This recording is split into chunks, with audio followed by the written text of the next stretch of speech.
엣지 있는 통독. 네 번째 이야기. 노아 언약. 하나님의 기억. 홍수 이야기는 창세기 6장부터 9장까지 해당한다. 6장은 홍수 이전, 7장은 홍수 심판, 8장과 9장은 홍수 이후 사건이다.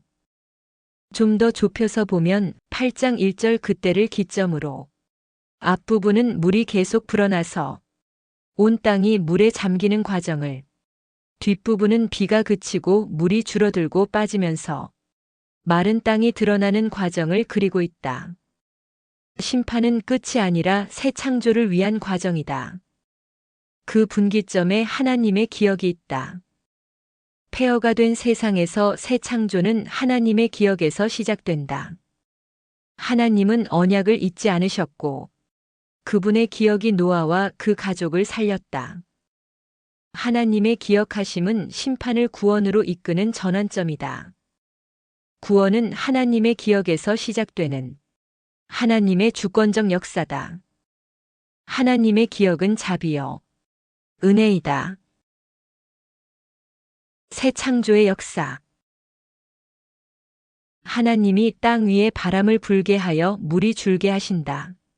이는 첫 창조를 연상케 하는 또 하나의 창조, 즉 새로운 창조를 암시한다.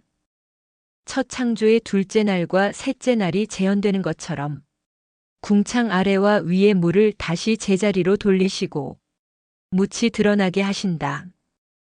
노아는 물이 얼마나 빠졌는지 알아보기 위해 처음에는 까마귀를, 다음에는 비둘기를 연이어 보낸다. 비둘기는 전령사처럼 새 잎사귀를 물고 와 새 시대를 알린다. 비둘기를 3번이나 보내며 땅의 상태를 신중히 살폈지만 자기 판단으로 하선을 결정하지 않았고 하나님이 말씀하실 때까지 기다린다.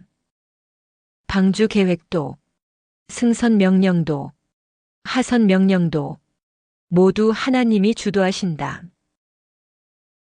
무지개 언약. 땅이 회복되자 하나님은 그들을 배 밖으로 나오게 하신다.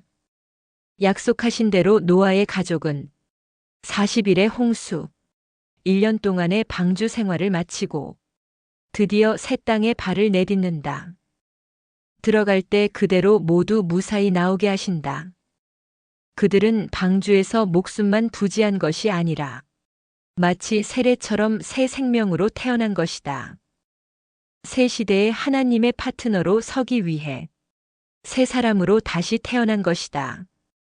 배에서 나온 노아는 가장 먼저 단을 쌓고 하나님께 번제를 드렸다. 이에 하나님은 사람 때문에 다시는 땅을 저주하지 않겠다고 맹세하신다. 인간의 악함이 심판의 이유가 아니라 이제는 심판 보류의 이유가 되고 있다. 새 시대도 첫 창조 때처럼 축복으로 시작한다. 생육과 번성, 그리고 정복하고 다스리게 하신 첫 창조의 복을 다시 주신다.